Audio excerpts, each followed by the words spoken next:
bien accueillir, non pas ce que dit le prêtre, mais le mystère de votre Fils, car c'est l'un des signes que la foi chrétienne, la foi au Dieu vivant, est en très profonde crise. Concernant les sacrements, le baptême, faut-il baptiser, faut-il pas baptiser, et tous les gestes de Jésus, et bien sûr l'Eucharistie. Alors d'abord, je vais écarter tout de suite, m'en référer à l'Évangile, à propos d'une remarque que l'on m'a fait souvent dans mon ministère, soit à Marseille, Avignon ou ailleurs, ou Lyon. J'ai rencontré, je ne parle pas, ayant été mêlé à beaucoup de religions, des bouddhistes bien sûr, ou des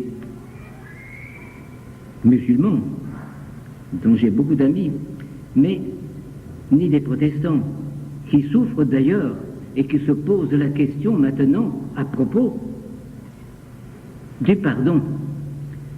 Mais j'ai rencontré beaucoup de catholiques qui ne se confessent pas, ou plus. Parfois, ça date de 40 ans. Parfois, je n'en sais rien.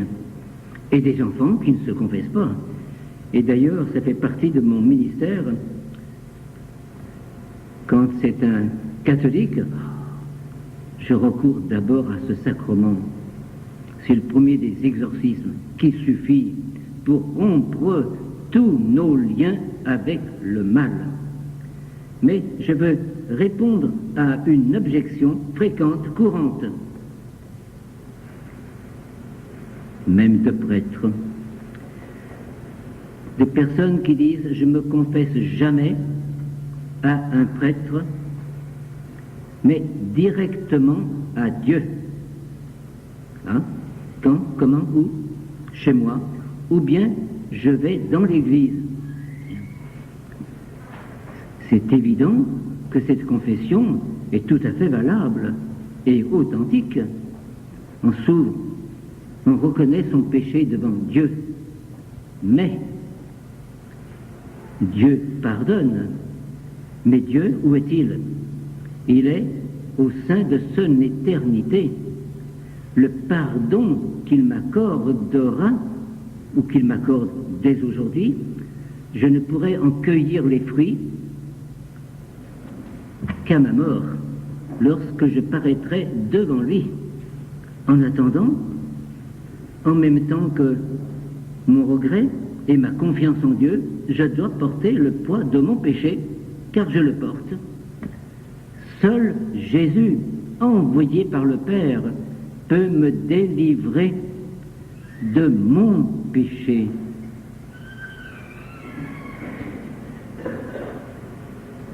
Un jour, Jésus a prêché là-dessus, à Capharnaüm.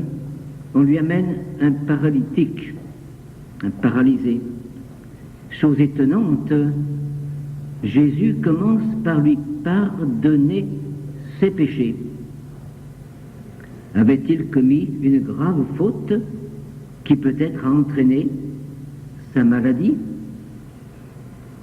sa paralysie de corps, et qu'alors il était la manifestation d'une paralysie de son âme par le péché? Ou bien Jésus a-t-il voulu dépasser le fait même du miracle? Mais en tout cas, il donne le pardon à cet homme en employant une formule sur laquelle on peut s'interroger. Il ne lui dit pas « je te pardonne », mais « Dieu te pardonne », ce qui peut s'entendre de deux manières. Ou bien, oui, Dieu, mon Père, te pardonne, c'est une affirmation, alors que Dieu pardonne les péchés des hommes. Mais les pharisiens qui sont là ne l'entendent pas ainsi. Et c'est ainsi qu'on doit bien interpréter la parole de Jésus.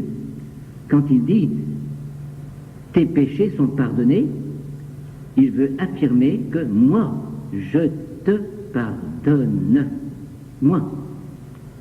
D'où le scandale des pharisiens, des docteurs de la loi, des scribes qui sont là et qui rappellent que Dieu seul peut pardonner.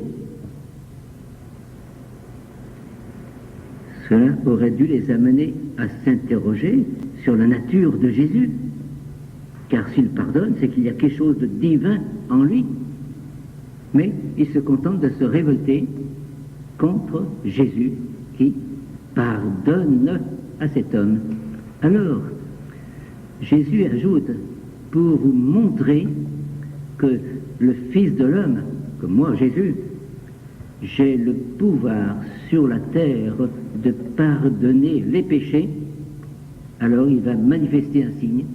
Lève-toi, prends ton brancard et rentre chez toi. Et l'homme se lève. Le miracle vient prouver que Jésus a bien le pouvoir de guérir l'âme parce qu'il guérit le corps. C'est le signe. Quelle conclusion en tirer? Reprenons bien les paroles de Jésus pour que vous sachiez bien que le Fils de l'homme a le pouvoir sur la terre de pardonner les péchés. Et il opère le miracle. Sur la terre. Tout à l'heure, je me référais à ceux qui disent, je me confesse à Dieu, oui, Dieu pardonne, mais il faut attendre ma mort pour recevoir le pardon que le Père me donnera quand je paraîtrai devant lui. Mais sur terre, je dois continuer avec mon péché et tous mes liens. Or, Jésus est là pour nous délivrer dès maintenant, sans attendre ma mort. Me délivrer de tous mes liens avec le mal, de mes habitudes, pour purifier mon cœur, pour opérer en moi des guérisons intérieures, soit spirituelles, toujours d'ailleurs, soit même psychiques et psychologiques. Quelle chance, quel bonheur! Mais il se trouve que l'on ne croit plus à ce sacrement. Pour moi, c'est une grande joie quand je puis donner le pardon à ceux qui viennent, mais c'est une joie encore plus grande pour moi quand je peux me confesser. Mon Dieu, quel bonheur! Là, je suis guéri, je respire. Je rapporte cette petite anecdote personnelle qui m'est arrivée. Car la crise est profonde dans notre Église. Un jour, je me trouvais depuis plus d'un mois dans une maison du Midi. Je ne sais plus pour quelle raison, des routes, j'en sais rien, j'étais là. Et dans le même couloir que moi, il y avait un prêtre. Je le savais, bien que moi j'ai toujours la bure, mais lui était en civil, mais parfois on mangeait ensemble. Alors je lui dis, un jour, est-ce qu'un de ces jours je pourrais me confesser à vous? Pas de réponse. Bon, il entre dans sa chambre. Je dis, qu'est-ce que je fais? Ça a l'air de l'ennuyer, pourtant il n'avait rien à faire là.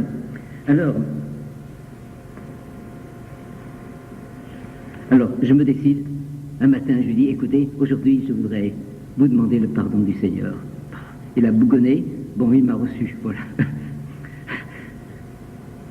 Je me suis confessé, et depuis, j'ai la certitude que je suis un saint. Car le prêtre m'a dit, mais vous n'avez pas de péché. Quelle révélation! C'est pas des péchés, comme vous dites. Alors je l'ai supplié, j'ai pas voulu discuter, j'ai supplié, j'étais à genoux devant lui, car j'aime bien me mettre à genoux. Je l'ai supplié, ben donnez-moi quand même le pardon, même si j'ai pas de faute. Bon, il m'a donné quand même le pardon, c'est ce que je voulais. J'ai pas voulu l'ennuyer plus après. Mais mon Dieu, je me suis dit, mais alors lui, est-ce qu'il se confesse? Au moins une fois l'an. Et les péchés que j'ai, mon Dieu, c'est les péchés de tous, les vôtres. Et si vous en manquez, je puis vous en prêter. Et je donnerai encore demain. Oh. Et c'est triste, vous voyez, parce que même si un prêtre ne croit plus, dans ce sacrement, mais alors... Mais ça prouve que la crise est très profonde dans notre Église. Je vais pour faire comprendre la souffrance que Jésus porte en ce moment, jusqu'à en gémir et parfois en pleurer, parce qu'il sait qu'il peut tout guérir, toutes les maladies du corps et de l'âme, mais il ne peut rien faire parce qu'on ne recourt pas à lui. Et pour manifester sa souffrance, imaginez un peu, voilà un jeune étudiant en médecine, il vient de passer son doctorat, il a beaucoup de compétences, il aime son métier, c'est pour lui une vocation. Il sait que dans toute une région, en Afrique parfois ça va jusqu'à 30 km, mais en France, il sait que dans toute une région, surtout en campagne, il n'y a pas de prêtre, de docteur, pardon. Alors il s'établit en campagne, il met son affiche, son docteur intel, et puis il voit bien les gens, ils ont tous sa tousse, sa boîte, tout le monde a des maladies. Mais personne ne vient le trouver dans son cabinet. Personne. Personne. Vous imaginez le quasi-désespoir de ce jeune docteur qui sait tout de suite, il sait bien ce qu'il faut donner à tel malade, à tel autre, mais personne ne vient. Que va-t-il faire? Finalement, il partira. Eh bien, c'est la souffrance réelle du cœur que Jésus porte en ce moment, parce qu'il peut tout, mais il faut que je vienne à lui et que je lui dise mes péchés. Et à ce sujet, je vous rappelle, mon Dieu, pauvre pécheur que je suis, c'est quand on se confesse à un prêtre, je vais préciser cela, mais j'emploie cette formule, quand on se confesse à un prêtre, mais on se confesse à un pécheur, et un prêtre qui est parfois plus pécheur que ceux qui viennent à lui. Alors, mais je reprends la formule, elle est facile, se confesser à un prêtre, parce que ça indique le chemin à prendre. Mais en vérité, c'est pas à un prêtre que je me confesse, c'est à Jésus lui-même, à lui le Christ, à travers le prêtre, il est là. J'ai besoin de lui, il faut qu'il soit là. Mais c'est à Jésus. D'ailleurs, généralement, dans mes confessions, bon, je salue le prêtre au début, mais aussi je parle à Jésus directement. Car c'est à Jésus que j'avoue mes péchés qui me font mal. Et c'est de Jésus que je reçois le pardon à travers la bouche du prêtre, à travers ses gestes. C'est ça le sacrement. Mais c'est Jésus. C'est pourquoi je souligne une chose. Vous savez qu'en France, il y a assez longtemps dernier, je crois il y a 2 ans, il y a eu une crise profonde au sujet du fameux secret. Je connais bien l'évêque qui était en question là-dedans. Au sujet du secret de confession. Et j'étais surpris dans mes rencontres de me trouver avec des prêtres haut placés dans l'Église de France, disant oui, peut-être que dans certains cas, il faut dire ce que le pécheur nous a dit. Peut-être que dans certains cas, concernant les enfants, etc., peut-être. Oh, j'étais horrifié, je me dis, mais alors, je ne comprends plus, car ce qui m'est dit en confession, c'est sous le sceau absolu du secret. Je n'ai pas le droit de trahir cela. Et je vais dire pourquoi, jusqu'où ça va.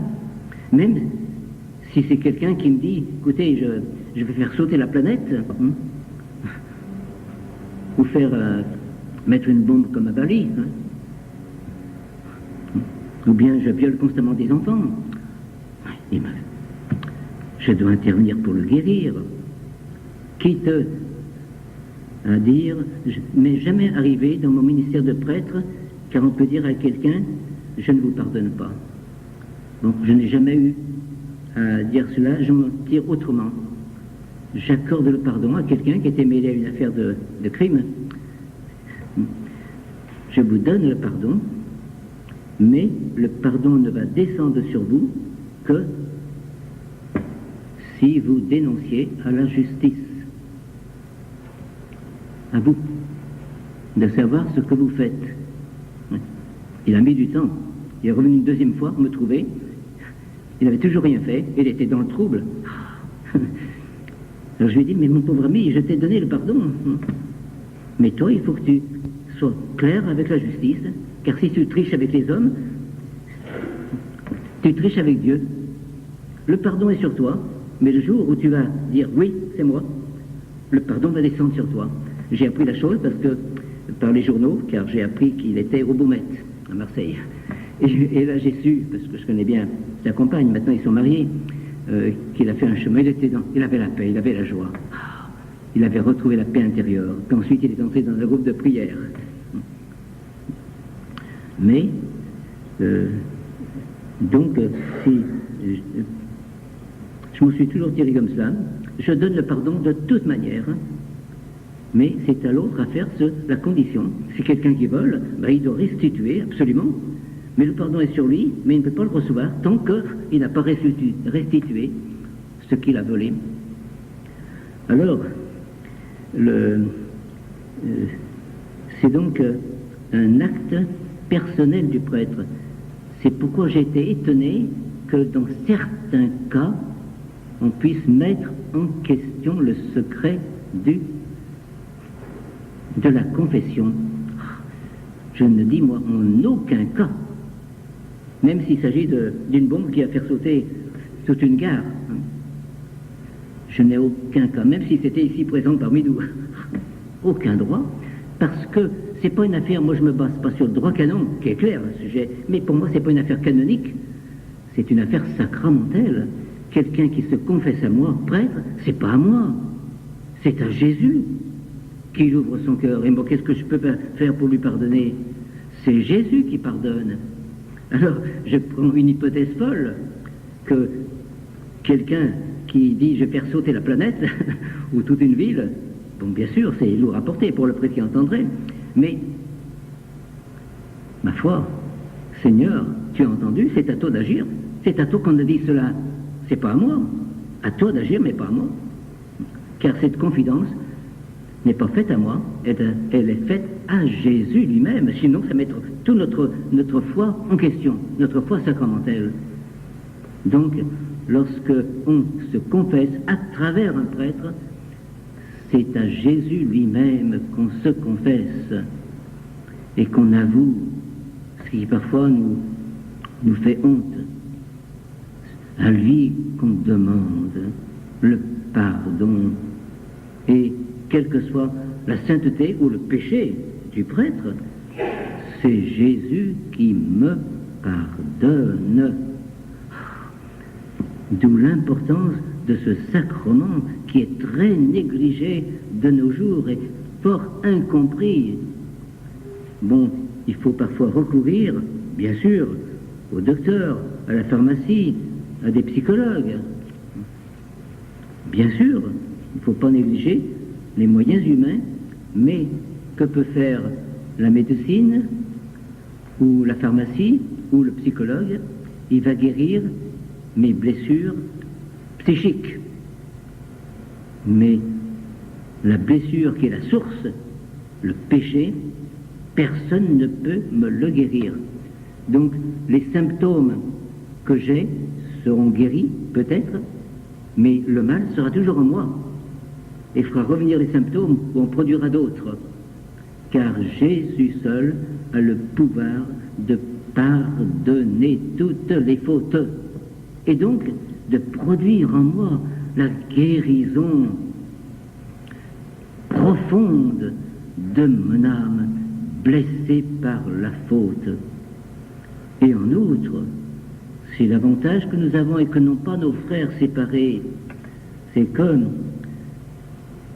cette confession m'oblige à me juger moi-même à m'affronter devant le mal qui est en moi, autour de moi, me maintenant ainsi dans l'humilité, voire dans l'humiliation, et aiguisant mon regard dans le discernement entre le bien et le mal. Ce discernement qui a disparu de beaucoup de consciences, notamment chez les jeunes. Beaucoup de jeunes, du moins.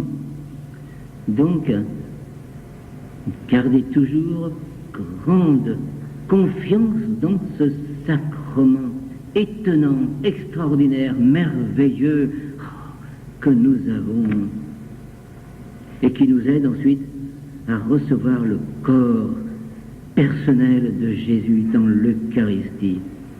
Et ne craignez pas de vous confesser. C'est parfois difficile à trouver un prêtre, mais dans les villes comme Lyon, il y a toujours Saint-Bonaventure, où j'aurais voulu être, ou Fourvière, Marseille, il y a Notre-Dame-la-Garde, il y a même 3 lieux à Marseille, on peut se confesser, et je pense dans d'autres villes, mais dans les campagnes, ou certains diocèses, j'ignore si c'est facile, mais en ce cas, bien sûr, dans ce cas, alors la contrition intérieure, bon, répond à l'impossibilité que j'ai de me faire, d'avouer mon péché. Bon, mes péchés, mon péché, du moment que ça ne dépend pas de moi, mon péché est pardonné. Bien que parfois il faille le dire dès la prochaine rencontre avec un prêtre. Mais je peux vivre dans la paix, car le Seigneur opère la guérison profonde de mon âme, de toutes mes blessures personnelles, et m'oblige à ne pas me faire d'illusions sur moi, et me rappeler que nous sommes un peuple de pécheurs, et que je suis un pécheur, même si je suis prêtre, voire évêque, je suis un pécheur parmi d'autres pécheurs. Un seul est saint, comme l'a dit l'ange Gabriel à Marie, quand il lui a annoncé la merveille de l'Annonciation. L'Esprit Saint viendra sur toi, et la puissance du Très-Haut te couvrira de ce nombre. C'est pourquoi l'enfant qui va naître sera saint. Jésus est le saint par excellence, et cette sainteté est communicative. Et donc, en m'approchant de lui, avec mes blessures, mes péchés, je reçois son pardon. Et si, parfois, je suis découragé parce que je retombe dans le même péché, ou dans d'autres, rappelons-nous toujours cette parole réconfortante de Jésus. Je ne suis pas venu pour le médecin, ce ne sont pas les bien portants qui ont besoin du médecin, mais les malades dont nous sommes. Je ne suis pas venu pour appeler des justes, des saints, des saintes, mais des pécheurs. Et une seule échappe. Vous, la maman, vous seul. Même un Padre Pio, qui a eu la grâce que j'espère avoir, n'aurais-je, je ne sais, au moins par vous, la grâce du Padre Pio, c'est de terminer sa vie sur un pardon sacramentel. Quand il a vu qu'il allait quitter notre terre, il a demandé à son confesseur de venir lui donner le pardon. Alors, ne doutez pas de l'importance de ce sacrement par lequel Jésus opère en nous des merveilles. Et on ne peut pas avancer dans la vie spirituelle sans recourir à ce sacrement. Donc, acceptons avec joie d'être guéris par toi, Seigneur Jésus.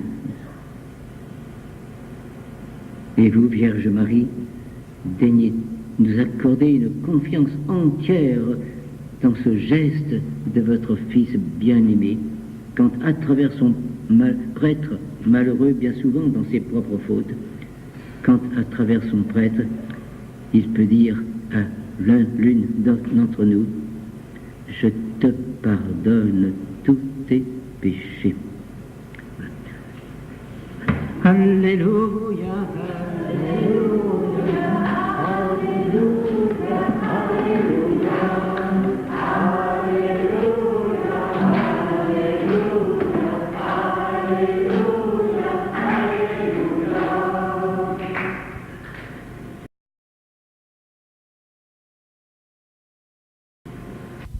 Je vais commencer par une prière de la vraie vie en Dieu pour demander au Seigneur qu'il nous pardonne nos péchés et qu'il ouvre le cœur de chacun.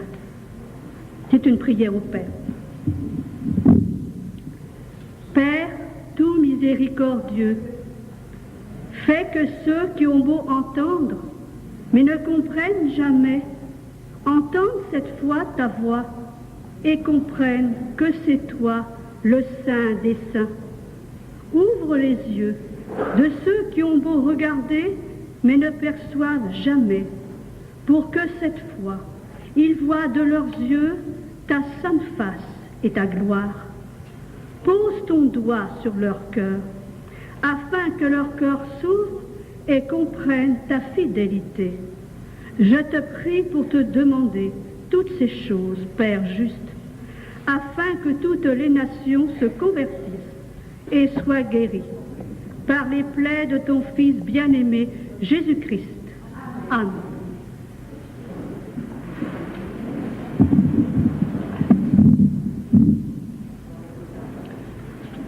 Je vais commencer, vous m'entendez?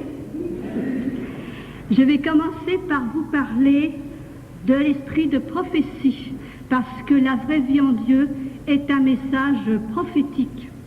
Et je vais remonter dans la Sainte Bible, dans l'Ancien Testament. Après, je vais arriver dans le Nouveau pour arriver avec les messages. L'Écriture nous dit « Vos fils et vos filles prophétiseront. Ne méprisez pas le don de prophétie. » Dans l'Église, Dieu a donné la première place aux apôtres, la seconde aux prophètes. Et dans les messages, Jésus nous dit « Mes prophètes sont ceux qui, par grâce, sont nourris directement de ma bouche. Et en plaçant mes paroles directement dans leur bouche, ils viennent à vous tous, encore ruisselants de rosée céleste, et leurs paroles tombent sur vous comme une pluie rafraîchissante. » Le prophète Élie est en fait le prototype des prophètes, parce que tous ceux qui vont lui succéder seront revêtus de l'esprit d'Élie. Alors je vous cite le passage du livre de Michée au chapitre 3. « Voici que je vais vous envoyer Élie le prophète, avant que ne vienne le jour du Seigneur, jour grand et redoutable. Il ramènera le cœur des pères vers leurs fils, celui des fils vers leurs pères, pour que je ne vienne pas frapper la terre d'interdit. » Alors je m'arrête un petit peu sur cette phrase, sur deux phrases, parce que ça coïncide après avec la vraie vie en Dieu et avec les autres passages bibliques. Une phrase qu'on va retrouver, qui caractérise la mission du prophète. Ramener le cœur des pères vers leurs fils et celui des fils vers leurs pères. Et aussi il y a une idée de préparation, puisque le Seigneur envoie son prophète Élie avant que ne vienne le jour du Seigneur. Donc c'est pour préparer à ce jour. Alors on arrive maintenant avec Saint Jean-Baptiste. Dans l'évangile de Luc, lorsque l'ange Gabriel est venu annoncer à Zacharie la naissance de Jean et qu'il évoque sa mission, il a dit ceci. « Il marchera par devant, sous le regard de Dieu, avec l'esprit et la puissance d'Élie, pour ramener le cœur des pères vers leurs enfants et conduire les rebelles à penser comme les justes, afin de former pour le Seigneur un peuple préparé. » Vous voyez encore, on a la même phrase, on a la préparation. Là, il s'agissait bien sûr d'accueillir le Messie. et aussi conduire les rebelles à penser comme les justes. Et c'est vrai pour nous aujourd'hui, parce que vous savez qu'on est dans une époque de rébellion, c'est-à-dire de transgression de la sainte loi de Dieu, de ses divins commandements. Et le Seigneur, il veut nous faire passer de la rébellion à l'obéissance, à la crainte du Seigneur, au respect de sa sainte volonté. Et maintenant on arrive avec la vraie vie en Dieu, l'instrument que le Seigneur a choisi pour nous transmettre son message de paix et d'amour. Il lui a dit ceci: je t'ai donné un don spirituel pour que tu sois capable de tourner les cœurs des pères vers leurs enfants et les cœurs des enfants vers leurs pères. Je t'ai nommé Paraskevi et mon juste héros par la grâce seule. Et comme au temps de tes ancêtres, je t'ai donné un don spirituel, celui de prophétie. Je t'ai commandé de parler en mon nom et de proclamer sans peur et avec clarté tout ce que je t'ai enseigné. J'ai mis le feu à ton âme pour qu'elle aille de l'avant et témoigne avec ardeur, enflammant les autres cœurs pour qu'ils me connaissent.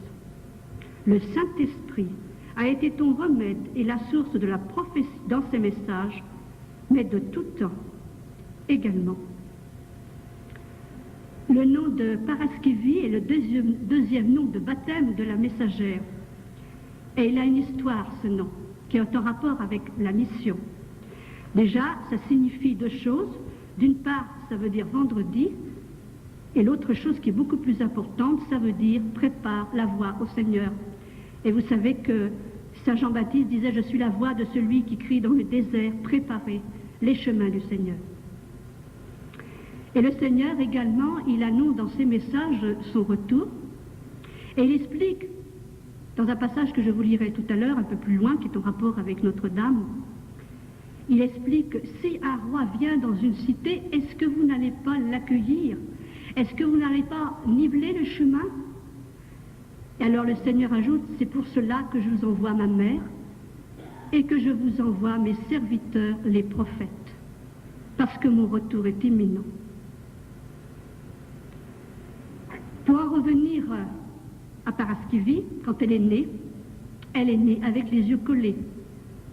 Sa maman, très inquiète, pensait que sa fille était peut-être aveugle. Et elle a invoqué Sainte Paraskevi, qui est une sainte vénérée dans l'Église orthodoxe, qui est invoquée pour la guérison des yeux, pour les personnes souffrant de cécité.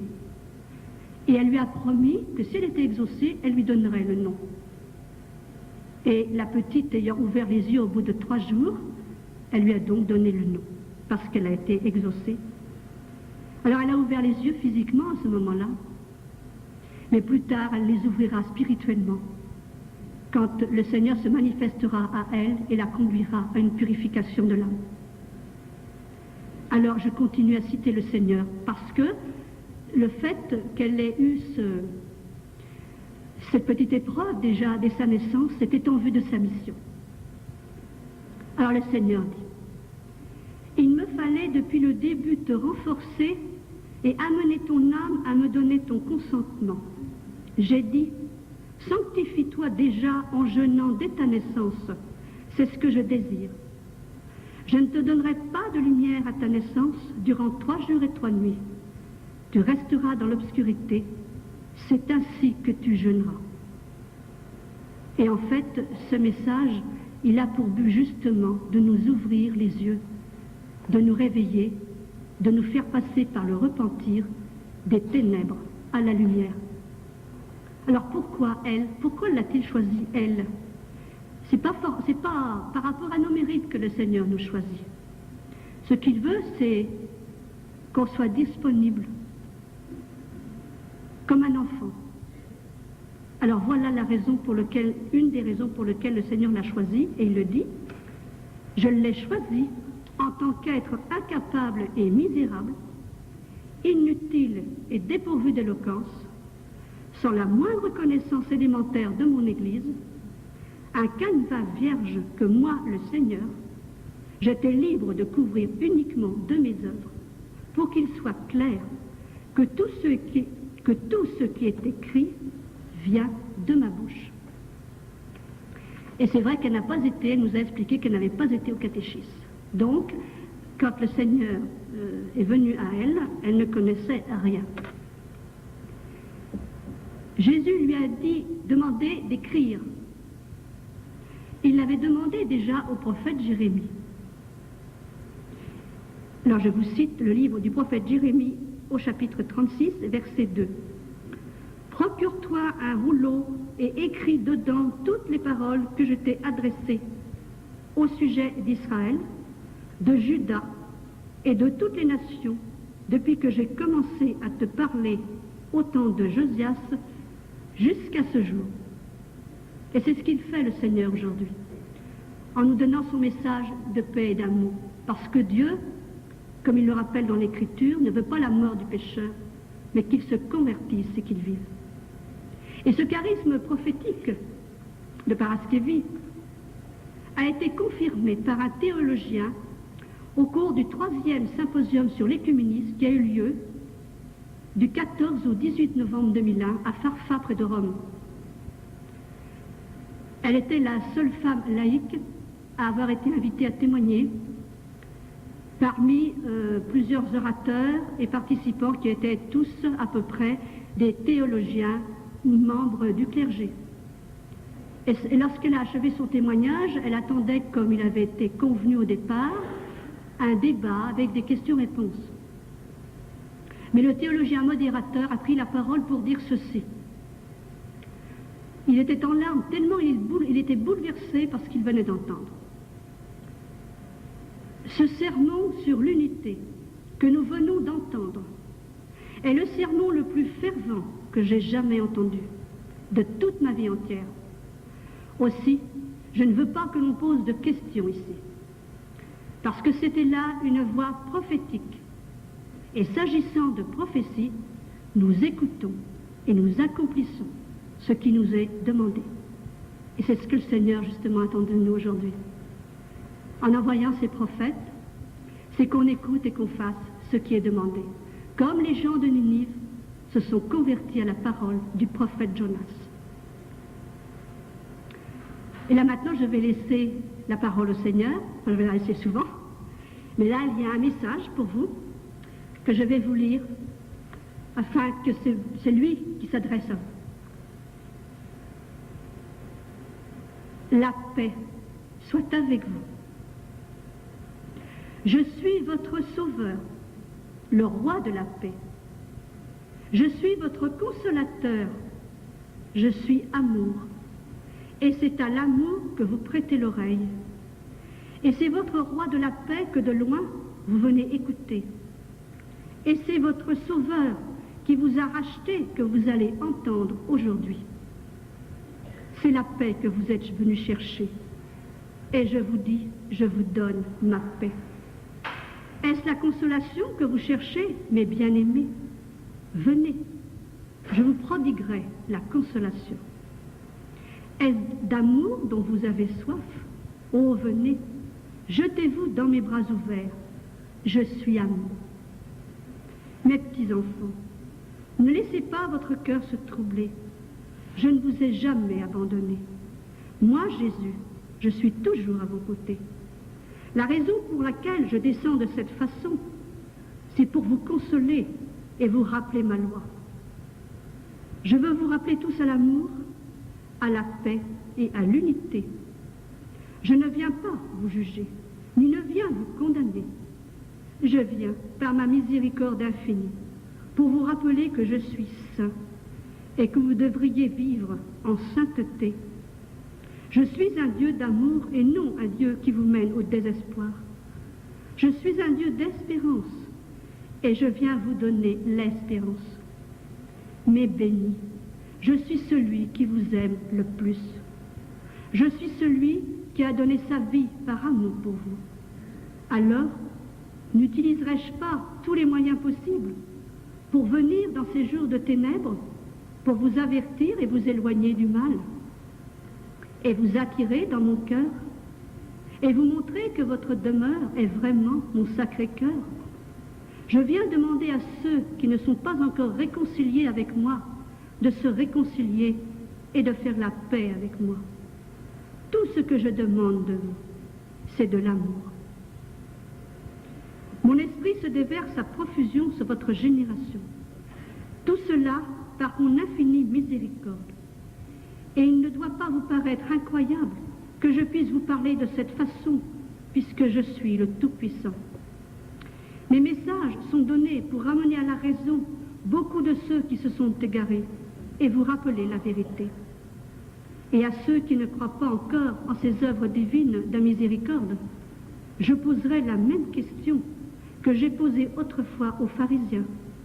Lequel d'entre vous, si son fils ou son bœuf vient à tomber dans un puits, ne l'en tirera pas sans hésitation un jour de sabbat? Bien-aimés, je suis un abîme de miséricorde. Je suis la richesse infinie et ma voix sera entendue tout autour du globe, et même en dessous, dans le ventre ténébreux de cette terre où gisait mort, ma voix sera entendue. Et j'irai chez eux, et je les ressusciterai en faisant d'eux des colonnes de lumière. Et à ceux qui continuent de condamner mes œuvres, je dis, cherchez le Seigneur en simplicité de cœur. C'est un message du 29 novembre 1989. Le Seigneur, c'est vrai que les fruits de la vraie vie en Dieu sont essentiellement des conversions, des résurrections spirituelles, des retours au sacrement. Et moi, qui vous parle, j'en fais partie. Parce qu'il y a 12 ans maintenant, quand j'ai perdu mon mari, j'ai perdu la foi en même temps.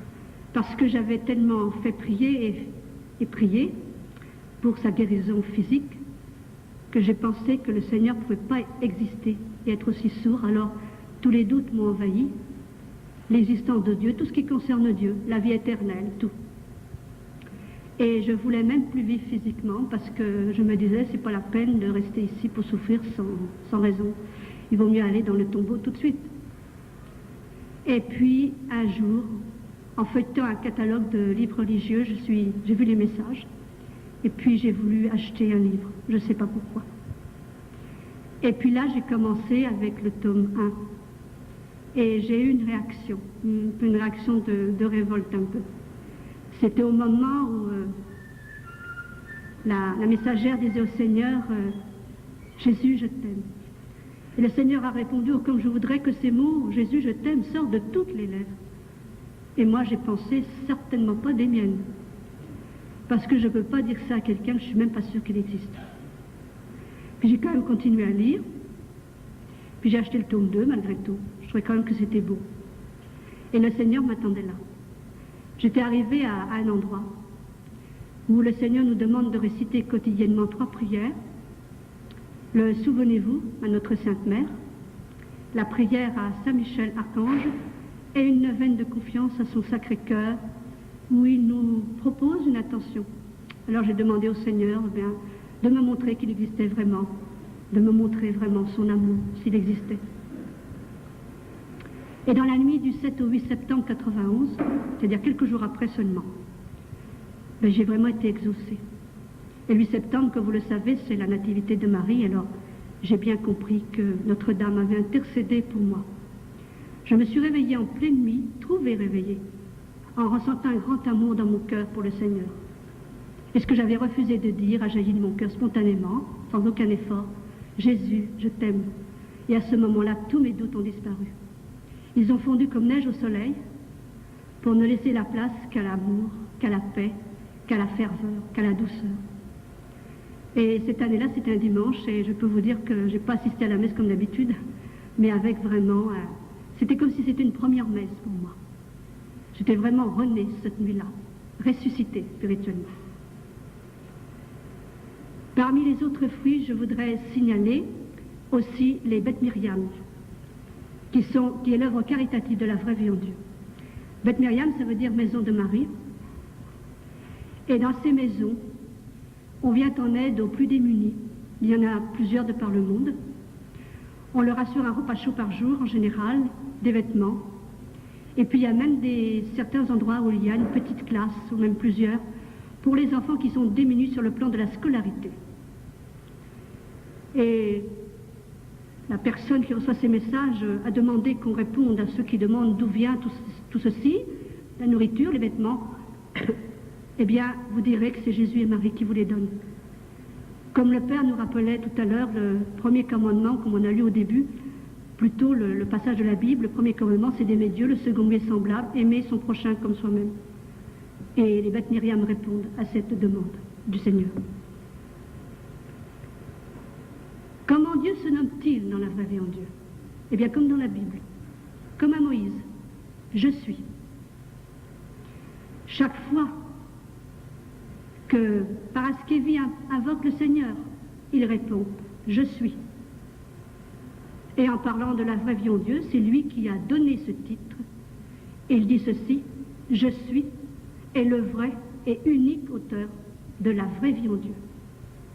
Et la vraie vie en Dieu, c'est une spiritualité trinitaire. Parce que la messagère ne reçoit pas seulement des messages de Jésus, elle reçoit des messages de chacune des personnes de la Sainte Trinité, du Père, du Fils et du Saint-Esprit, et aussi quelques messages de Notre-Dame. Maintenant, je voudrais à nouveau vous citer encore un prophète, c'est le prophète Osée. Parce que dans ce passage, qui est la traduction liturgique que je vais vous citer, on retrouve toute la démarche, tout ce qu'a fait le Seigneur avec celle qu'il a choisie et qu'il veut faire avec nous aussi, en partant du repentir pour nous conduire à connaître Dieu. Alors je vous cite d'abord le prophète Osée, au chapitre 2, versets 16 à 22. Parole du Seigneur. Mon épouse infidèle, je vais la séduire. Je vais l'entraîner jusqu'au désert et je lui parlerai cœur à cœur. Là, elle me répondra comme au temps de sa jeunesse, au jour où elle est sortie du pays d'Égypte. Tu seras ma fiancée, et ce sera pour toujours. Tu seras ma fiancée, et je t'apporterai la justice et le droit, l'amour et la tendresse. Tu seras ma fiancée, et je t'apporterai la fidélité, et tu connaîtras le Seigneur. Et c'est, en fait, la vraie vie en Dieu, c'est la réalisation de ce passage. Parce que c'est bien ce que le Seigneur a fait avec la messagère. Il l'a entraînée au désert. Il lui a parlé cœur à cœur. Son ange qui est venu au début lui a montré ses péchés comme sur un écran.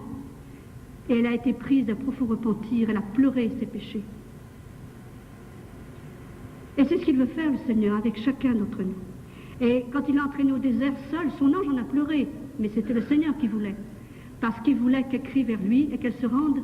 Et quand elle se retrouvait seule dans ce désert spirituel, elle a crié vers Dieu en disant « Seigneur, je me rends, fais de moi ce que tu veux. » Et le Seigneur voulait cet abandon. Et il veut de notre cœur cet abandon. Et elle est née également, notre messagère, en Égypte. Elle aussi est sortie du pays d'Égypte. Ensuite, tu seras ma fiancée, le Seigneur ainsi. Dans la Bible, le Seigneur a toujours considéré l'humanité comme son épouse, et il le rappelle dans les messages. Ton Créateur est ton époux, Yahweh Sabaoth est son nom. Et dans les messages, le Seigneur se considère, se nomme aussi notre époux. Il est l'époux de toute l'humanité, et il nous dit qu'il nous invite aux fiançailles, aux épousailles spirituelles. Et ensuite, tu connaîtras le Seigneur, et ça, c'est le but. Connaître et comprendre Dieu, c'est le plus grand prodige. C'est le trésor des trésors. Il nous dit que c'est la vraie théologie. La vraie pure théologie, il nous dit dans les messages, c'est la contemplation de moi, ton Dieu et amant de l'humanité. Et le Seigneur serait très déçu si on quittait cette terre avant de l'avoir connue et compris. Et cette connaissance de Dieu se trouve dans l'intimité avec Dieu et dans une sainte contemplation. C'est la perle dont parle la Bible, qu'on jette tout, qu'on vend tout. Parce qu'il n'y a pas au-dessus. Mais pour en arriver là, il y a des étapes à franchir. Et le premier de ces pas, c'est le repentir. Parce que sans le repentir, on ne peut pas plaire à Dieu. Sans une purification de l'âme, le Saint-Esprit ne peut pas vraiment nous pénétrer et nous transformer. La connaissance de Dieu nous amène à le voir tel qu'il est. Saint Paul nous le dit, nous serons semblables à lui parce que nous le verrons tel qu'il est. Et avec cette connaissance, on pensera, on dira, on fera tout comme le Christ, on fera sa volonté. Et on marchera avec Dieu comme on le dit quand on parle des personnages bibliques. Et je cite encore Saint Paul, « Ce n'est plus moi qui vis, c'est le Christ qui vit en moi. » C'est à cela que la connaissance de Dieu nous conduit. Mais avant tout, je le redis, il faut le repentir. Parce que sans le repentir, nos obstacles, nos passions, nos péchés forment des blocs, des obstacles, qui empêchent le Saint-Esprit de nous transfigurer complètement. Et notre âme, elle est, si vous voulez, j'aime bien prendre cette comparaison comme une vitre opaque, trouble, remplie de taches. Alors évidemment, la lumière du soleil a bien du mal à pénétrer dans une vitre de cette façon-là. Mais par le repentir et par la confession, eh bien notre âme, elle devient transparente et le Saint-Esprit peut nous envahir complètement. Et le Seigneur n'est pas difficile. C'est un Père tout miséricordieux. Il ne demande pas grand-chose, un cri vers lui. Il dit même un simple sourire, une simple parole de reconsidération, un moment de regret. Et il pardonne. Un sourire à sa sainte face. Et il pardonne. Et si on lui dit, Jésus, moi le pécheur, je te demande le pardon. Je ne suis pas digne de te recevoir, mais je sais que par une parole de toi, je peux être guéri. Il accourt vers nous. Comme dans la parabole de l'enfant prodigue. Il n'a même pas attendu que l'enfant prodigue soit arrivé à ses pieds. Dès qu'il l'a vu s'avancer, commencer à avancer au bout du chemin, il est venu à sa rencontre. Et il lui a mis des beaux vêtements. Et il lui a mis l'eau de l'alliance. Et il a fait tuer le veau gras. Et tout le ciel célèbre quand un seul pécheur se repent. C'est une immense joie pour Dieu. Alors là, je vais vous citer plusieurs passages des messages qui parlent du péché et de la confession. Petit péché ou grand péché, tous sont des péchés à mes yeux. Le péché est semblable à un poison en vous. Et plus longtemps il reste en vous, plus vous êtes malade, vous entraînant plus près de la mort. Plus vous tardez à purger votre système, plus vous risquez de mourir. Vous pouvez être libéré et guéri du poison du péché si vous vous humiliez et réalisez que le seul remède pour purger vos péchés est de passer par le repentir. Dites-moi, lequel d'entre vous risquerait sa vie alors qu'il a découvert qu'il a avalé du poison et resterait inerte sans rien faire? Pour être guéri de ce poison mortel, vous devez abaisser votre tête et admettre que vous êtes pécheur, m'offrant votre repentir.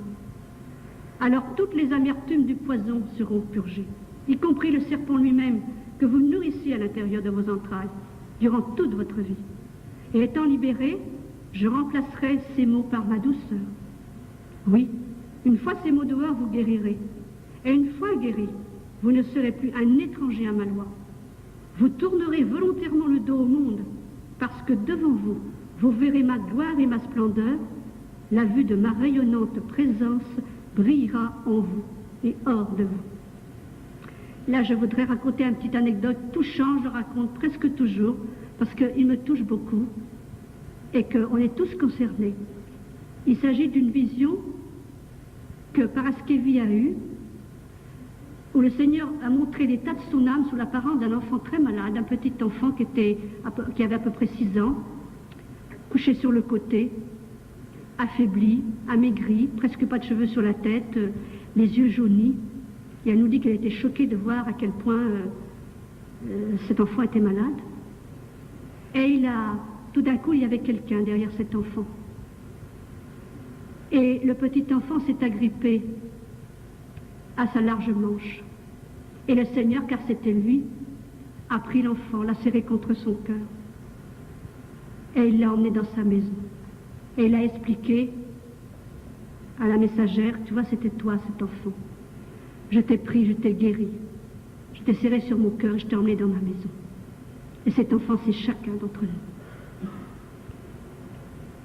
Avec le repentir, nous faisons la paix avec Dieu. Ce qui nous amène à faire la paix avec notre prochain également. Voilà maintenant un message sur la confession.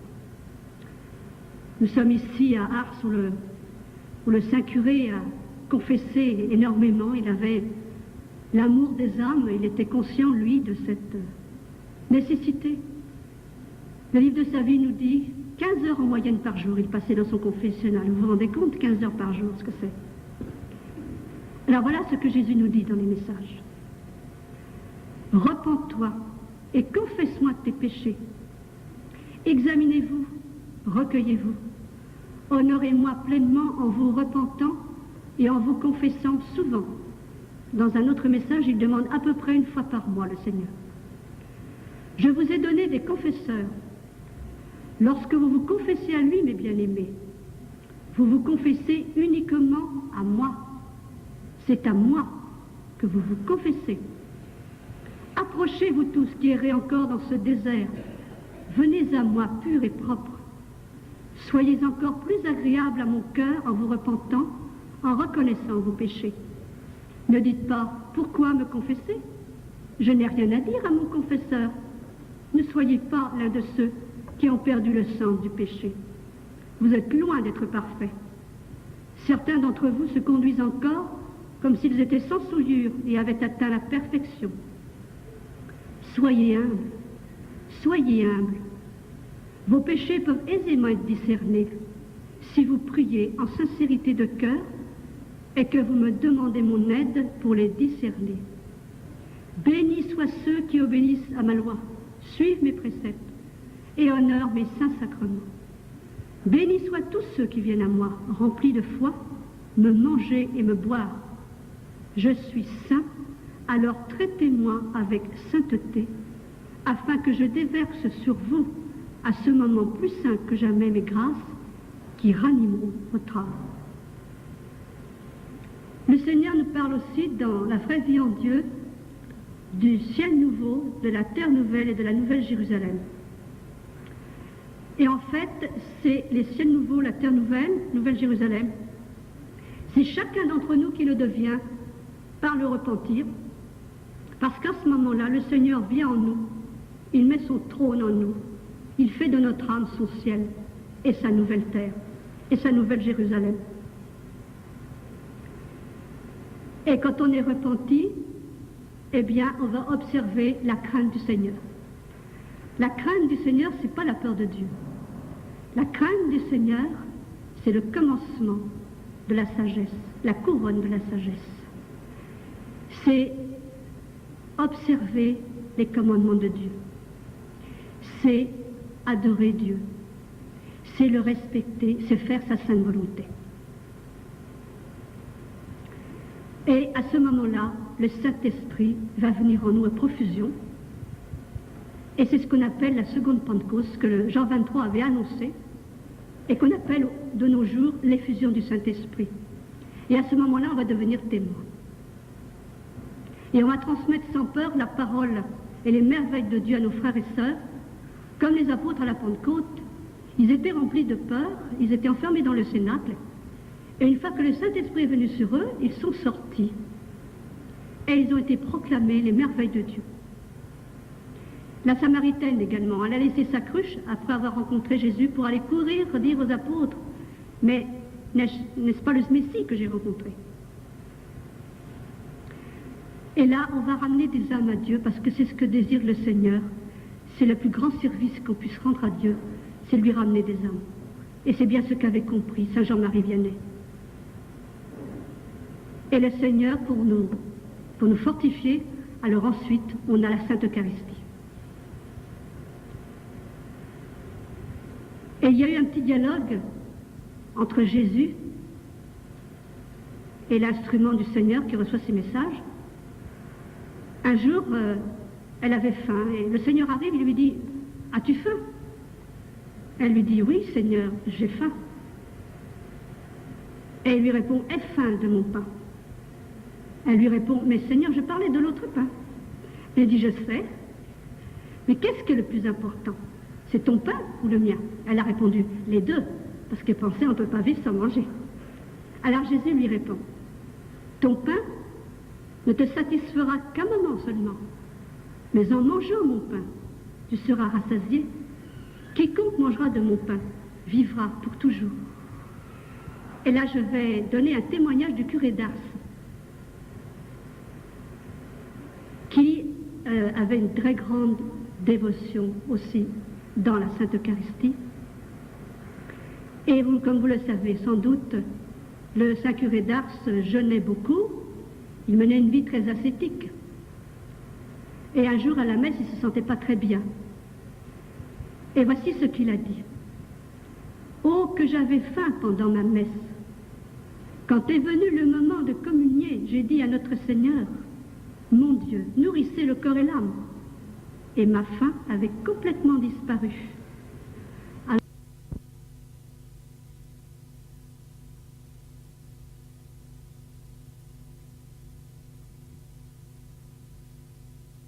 simplement à la confession. C'est un beau témoignage par rapport à l'Eucharistie, parce que je pense que c'est ce que Jésus veut dire, que son pain il nourrit, c'est un aliment complet, il nourrit le corps et l'âme. Et moi je peux vous témoigner aussi que ça m'est arrivé aussi. Ça m'est arrivé en Égypte, ça m'est arrivé plus ancien aussi. On avait quand même beaucoup de voyages à faire là-bas, un pèlerinage qu'on a fait en Égypte avec la vraie vie en Dieu, à la fin du mois d'octobre. Et j'ai quelques petits ennuis de santé qui font que ça me pose des problèmes s'il y a trop d'écart avec les repas. Et ça m'est arrivé de demander à Jésus à la messe, « Écoute Seigneur, je m'excuse, mais je te fais la même demande que le curé d'Ars, parce que sinon je vais tomber. Je voudrais que tu nourrisses mon âme et mon corps. » Et je peux vous dire qu'il l'a fait. Mais c'est souvent que ça m'arrive que je me sens beaucoup mieux après avoir communié. Voilà, les bienfaits de la Sainte Eucharistie. Je continue à citer les messages concernant l'Eucharistie dans la vraie vie en Dieu. Chaque fois que tu viens me recevoir, mon sacré cœur bondit de joie. Moi et toi sommes un à ce moment-là. Tu es en communion avec moi. Qu'y a-t-il de plus délicieux que d'être ensemble avec moi, ton Dieu? Existe-t-il une rencontre plus pure et plus sainte? Moi, ton Dieu, te rencontrant, toi, ma créature, moi, ton Rédempteur, et toi, celle que j'ai rachetée. Moi, Jésus, je t'aime à la folie. Viens me boire, viens me manger, et rappelle-toi qui tu reçois en ce moment sacré.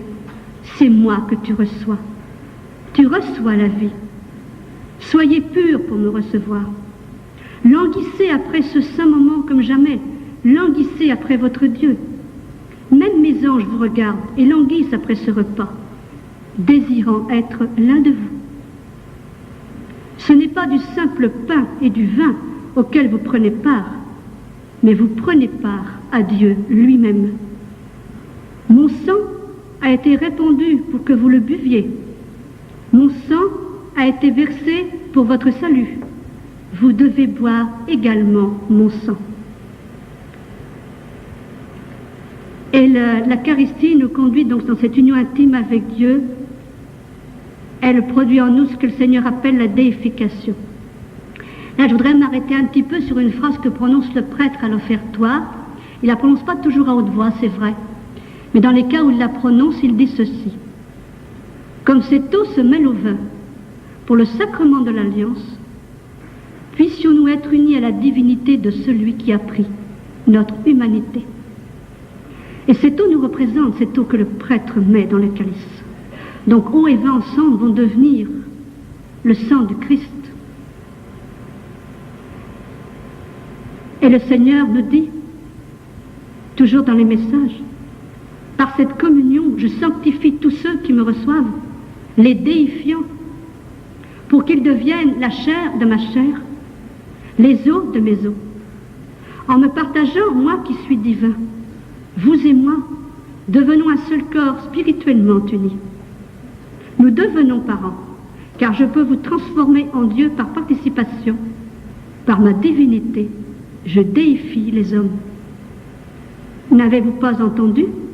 Vous aussi, vous êtes des dieux, des fils du Très-Haut, vous tous. Et cette dernière phrase est une citation par Jésus lui-même du psaume 82. Le Seigneur veut aussi qu'on vienne l'adorer dans son Eucharistie, qu'on rentre dans les églises, parce qu'il est là, il nous attend dans le tabernacle. Si on a la grâce d'avoir une église ouverte, parce que je sais que malheureusement c'est pas pareil partout, mais quand on a cette grâce, il ne faut pas hésiter, parce qu'il nous attend avec tout son amour. Et au temps où la messagère n'allait jamais à l'église, parce qu'avant de connaître les messages, d'avoir les messages, elle n'allait pas à l'église, sauf pour les événements familiaux. Et il lui a dit une fois, j'étais tellement heureux chaque fois, c'est quelques fois que tu es venu me voir dans mon église. Alors il nous dit, toujours dans les messages, venez à l'heure d'adoration et adorez-moi. Je suis le prisonnier de l'amour derrière chaque tabernacle, attendant et espérant vous voir venir. Le Seigneur veut l'intimité, comme un enfant avec son papa, parce qu'il est notre papa, notre père. Et Paraskevi a senti cette proximité de Dieu. Elle a tellement senti proche qu'elle avait l'impression de sentir son souffle. Et elle dit, on pourrait sentir le souffle de Dieu si on avait conscience de cette présence. Et l'impression aussi qu'elle avait connue depuis toujours et qu'il avait toujours été là. Et alors, à une chose que le Seigneur lui demandait, elle sentait tellement cela, tellement fort, qu'elle lui a répondu. Au lieu de dire « Oui, Seigneur », elle a dit « Oui, papa ». Et alors, elle s'est un peu reprise en se disant « Peut-être j'étais un peu loin, je suis peut-être un petit peu trop familière ». Et le Seigneur lui a dit « J'ai pris ces mots « Oui, papa » comme un joyau dans ma main ». Il était vraiment très heureux. Alors, il ne faut pas hésiter. On peut appeler Dieu papa, parce qu'il l'est vraiment. Et il nous dit qu'il est notre Père avant notre Père terrestre. Voici comment Jésus décrit son Père dans la vraie vie en Dieu. Mon Père est roi, pourtant si maternel, juge, pourtant si tendre et aimant, l'alpha et l'oméga, pourtant si doux. Et alors le Seigneur, bien sûr, quand on est intime avec quelqu'un, on lui parle avec notre cœur. On ne lui donne pas des paroles toutes faites. On peut, bien sûr, il y a les prières communes des chrétiens, comme notre Père. Et justement, je vais parler de notre Père tout à l'heure. Il veut qu'on dise ces prières pas d'une façon machinale, mais avec notre cœur, en pensant chaque mot, en s'adressant vraiment à une personne qui est notre Dieu. Parce qu'il nous explique que les prières machinales ou rabâchées ne l'atteignent absolument pas. Et il veut qu'on se confie à lui, comme à notre papa, comme à notre frère, à notre époux. Et même, on peut lui parler de tout, de toutes nos actions quotidiennes, de nos tâches quotidiennes, de tous nos petits soucis.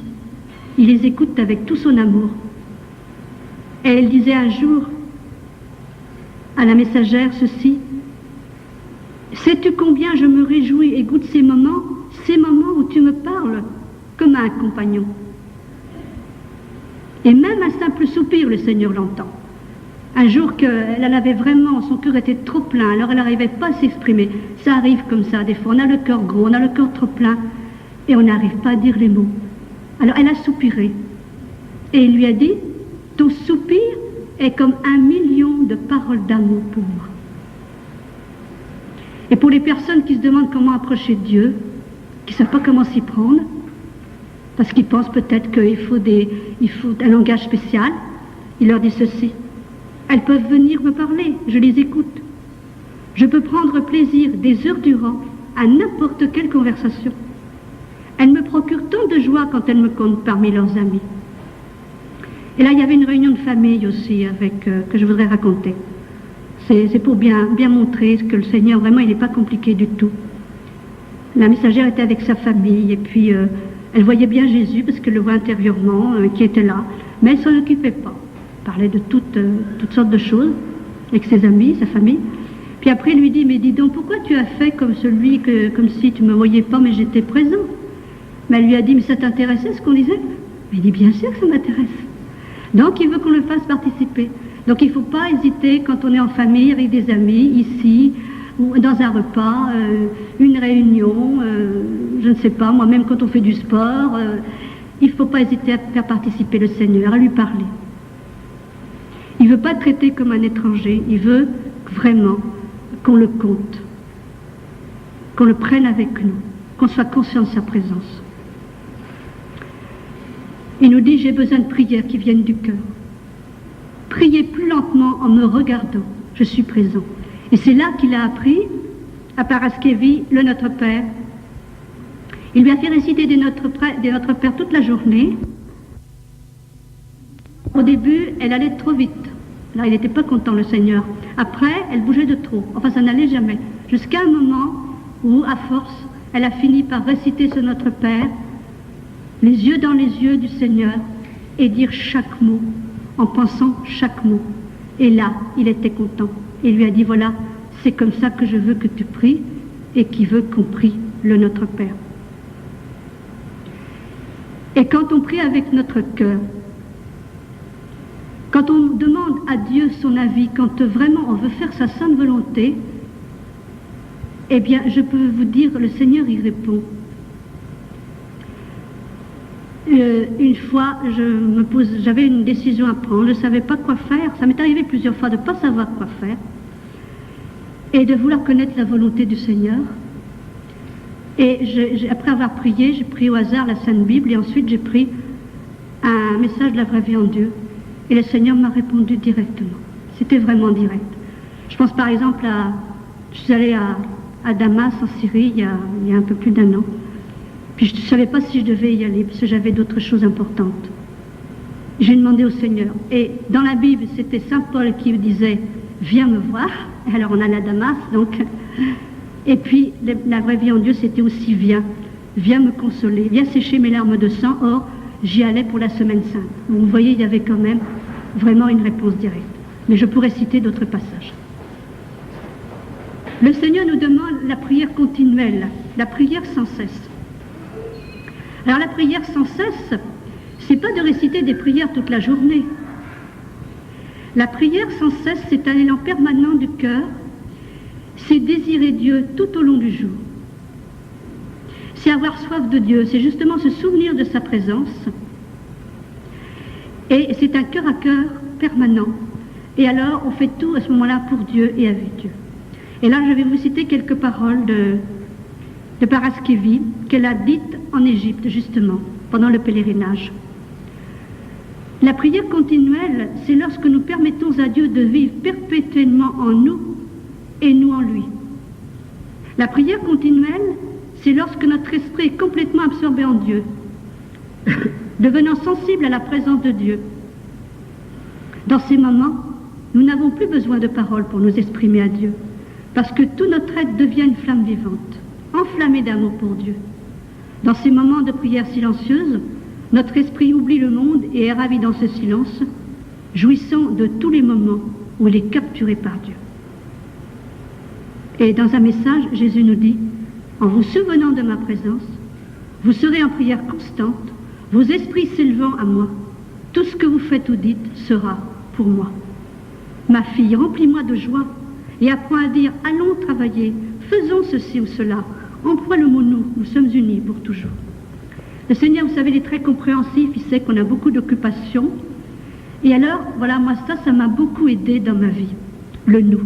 C'est-à-dire ce qu'il veut dire, eh bien, au milieu de nos tâches, eh bien, on dit nous, mais le Seigneur avec nous. Nous allons faire la vaisselle, nous allons aller à cette réunion, nous allons à la messe, nous allons faire les courses, etc., etc. Comme ça, on est toujours avec le Seigneur. Et le Seigneur est très coopératif. Et une fois que Paraskevi était avec le Seigneur, elle avait des choses à faire. Et elle lui dit, est-ce qu'on ne peut pas faire autre chose maintenant? Elle voulait nettoyer sa cuisine. Et le Seigneur lui répond, mais allons-y.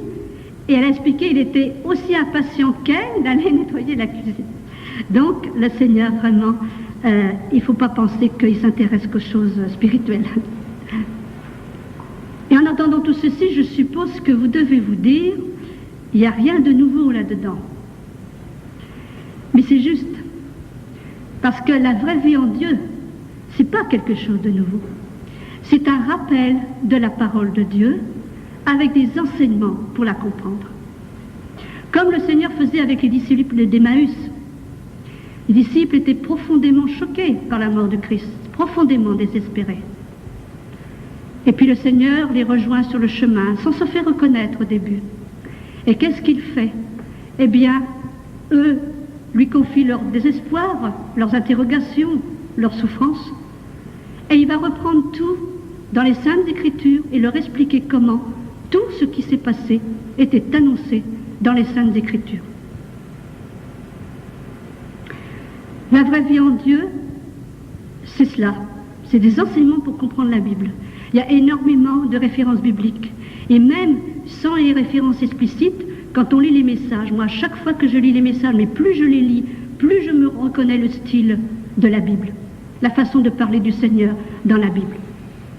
Parce que la sainte vérité ne change pas. Elle est une et la même. Dieu ne change pas. Et Dieu veut qu'on le connaisse vraiment tel qu'il est. Et c'est aussi un début des messages. Parce que le Seigneur se rend compte qu'on ne le connaît pas vraiment et qu'on n'a pas vraiment compris les Écritures.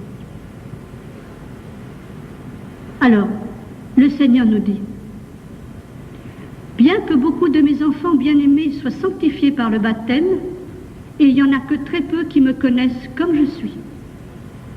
Ce message n'ajoute rien de nouveau aux Écritures. Tout ce que j'ai dit dans ce message est écrit dans les Écritures, mais vous n'avez cependant pas compris pleinement ce qui est écrit. Vous m'avez entendu dire, je vous enverrai le Paraclet pour être avec vous pour toujours, et en ce qui m'aime pour vous enseigner. C'est vrai que dans l'Écriture, le Seigneur avait dit que le Saint-Esprit nous rappellerait les vérités, et c'est ce qu'il fait. Il nous rappelle les vérités. Et comme les disciples d'Emmaüs, notre cœur est tout brûlant. Alors je vous encourage à lire, et pas seulement à lire, mais à méditer les messages de la vraie vie en Dieu. Ils sont faits pour être médités. C'est la parole d'amour de Dieu à son peuple. C'est son hymne de paix et d'amour. Et c'est pour chacun. C'est pas seulement pour la messagère qui les reçoit. Justement, si ça avait été que pour elle, elle ne serait pas dans le monde en ce moment, à avoir fait 700 réunions, à être encore là en ce moment en Asie depuis 15 jours, et elle a encore une semaine à faire, je crois. L'œuvre s'est répandue dans 60 pays et est traduite en plus de 40 langues. Parce que c'est pour chacun d'entre nous. On est tous les enfants du Seigneur. Et le message n'est pas seulement non plus pour les chrétiens, il est pour tous les hommes sans distinction de race, de religion, de nationalité. Alors voilà ce que le Seigneur dit encore au sujet de sa parole. Sa parole est vivante. Ce n'est pas des mots écrits sur un papier. Et il nous demande, aviez-vous réellement cru que toute ma parole était un dialecte d'une collection de contes de fées hébreux? Écoutez-moi, ma parole est vivante et elle est la vérité. Elle est pour vous éclairer et pour vous aider à comprendre qui je suis et ce que vous êtes. Ma parole est pour vous aider à me trouver. Aujourd'hui, beaucoup de gens n'ont plus de sens dans leur vie. Ils ne savent plus d'où ils viennent, ils ne savent plus où ils vont, surtout les jeunes. Alors voilà, le Seigneur répond dans ce message. Alors je continue de le citer. C'est un appel d'amour et de paix. C'est un appel pour leur rappeler comment leur fondation commençait et que moi, Dieu, je suis leur créateur. Je veux leur rappeler qu'ils ne sont pas sans père et que je les aime tous. Je suis ton Père éternel qui t'aime, qui t'a créé. La première fois que tu as respiré, je t'ai tenu près de moi. Aimez-vous les uns les autres, parce que vous avez tous été créés de mes mains. Vous êtes tous mes enfants. L'amour est au-dessus de tout. Aimer, c'est faire ma volonté. C'est la clé de votre entrée dans mon royaume, dans le ciel. Si vous prétendez que vous vivez en moi et n'avez aucun amour, alors vous ne pouvez pas dire que vous vivez en moi. Une vraie vie en moi, c'est vivre le même genre de vie que le Christ a vécu. Et comme vous le savez, le Christ, il a été jusqu'à la croix. Son amour l'a conduit jusqu'à la croix. Et le Seigneur nous demande à nous aussi d'embrasser sa croix. On ne peut pas prendre Jésus sans sa croix. Il nous dit m'embrasser, c'est-à-dire étreindre, prendre dans les bras. C'est embrasser ma croix. Et dans l'Évangile, il nous dit, celui qui ne prend pas sa croix et ne me suit pas, ne peut pas être mon disciple. Alors comment supporter cela? C'est pas facile. La souffrance, ça n'attire personne. Mais elle est là. Mais il y a une réponse. C'est que c'est Dieu qui met son amour en nous. Si justement on laisse le Saint-Esprit en nous, nous pénétrer, nous envahir, si on laisse l'amour de Dieu nous envahir, alors on aime Dieu avec l'amour même que Dieu met dans nos cœurs. C'est comme ainsi qu'il donne et il reprend. Et c'est ce qui nous rend capables d'embrasser la croix du Christ. Là, il ne faut pas avoir peur. Parce que le Seigneur, il est conscient de nos limites et de nos faiblesses. Et il comprend nos souffrances. Il est plein de compassion. Il est la miséricorde. Il nous dit à propos de la souffrance, je vous dis, aucune de vos souffrances n'est en vain. Le Père voit tout cela et tient compte des actes de chacun. Le Seigneur demande seulement qu'on s'appuie sur lui avec confiance, comme Saint Jean, comme l'icône que vous avez devant vous. Saint Jean qui a reposé à la dernière scène sur la poitrine du Christ. Alors, le Seigneur commente ceci dans les messages. J'avais donné dans le passé à mon bien-aimé disciple Jean un coup d'œil de mes trésors dans mon cœur, qui l'a conduit dans les terreurs de ce jour-là, jusqu'à ma croix. Voilà, c'est cela qui a permis à Jean d'être debout au pied de la croix. Tenez mon Sacré-Cœur et embrassez-le, et sa proximité de vous placera sur votre tête une couronne de grâce sanctifiée, qui amènera vos pieds dans le chemin de la loyauté, jusqu'à accepter même de verser votre sang pour mon honneur. Lorsque dans ta misère, tes yeux contempleront la majesté de mon cœur, ton âme sera saisie d'un incessant désir pour mes règlements, et mes décrets deviendront tes délices et tes conseillers. Alors volontairement tu me demanderas de devenir la victime de la victime, le crucifix du crucifié, et tu proclameras mes décrets au monde, sans peur de la disgrâce, te souvenant qui t'avait trouvé, une exilée dans l'exil. Alors tu me diras, me montrant mon Sacré-Cœur, Maître, c'est là que je resterai pour toujours, c'est la demeure que j'ai choisie. Et c'est l'égalité d'amour que le Seigneur demande. Il veut qu'on l'aime comme il nous aime. Et cette égalité d'amour, c'est avec la croix qu'elle se fait. Mais voyez, avec l'amour du Christ, c'est volontairement, c'est spontanément qu'on le fait. Parce que c'est Dieu qui met son amour en nous. Et c'est à ce moment-là qu'on devient des dieux par participation, fils et filles adoptifs du Très-Haut. Même volonté et même amour. Jésus nous dit, petite créature triste, loin de me connaître, viens. Je t'invite à tomber dans l'embrassement de ton époux, et je te montrerai combien moi, Yahvé, je peux orner ton esprit, t'offrant à profusion un flot de mon divin amour, afin que toi, à ton tour, tu me retournes ce flot d'amour. Parce qu'on a été créé à l'image de Dieu, et que cette image a été défigurée par le péché, alors Dieu vient restaurer cette image en nous, et alors à ce moment-là, il voit son propre reflet. Alors je voudrais maintenant parler un mot de la providence et de l'humour de Dieu, parce que Dieu a beaucoup d'humour. Et ensuite je parlerai de Notre-Dame et de l'unité. Dieu nous assiste par sa providence. Et quand le Dieu nous assiste de cette façon, nous, on ne donne pas ce nom souvent. Quand on a une grâce, une aide comme ça, qui paraît nous venir des hommes, on dit « j'ai eu de la chance ». Mais le Seigneur dans les messages nous dit « le mot chance n'existe pas dans mon vocabulaire. C'est moi qui t'aide, création ». Voilà. Et là, je voudrais donner un petit exemple. C'était à Lausanne. On était allé avec Robert écouter la messagère.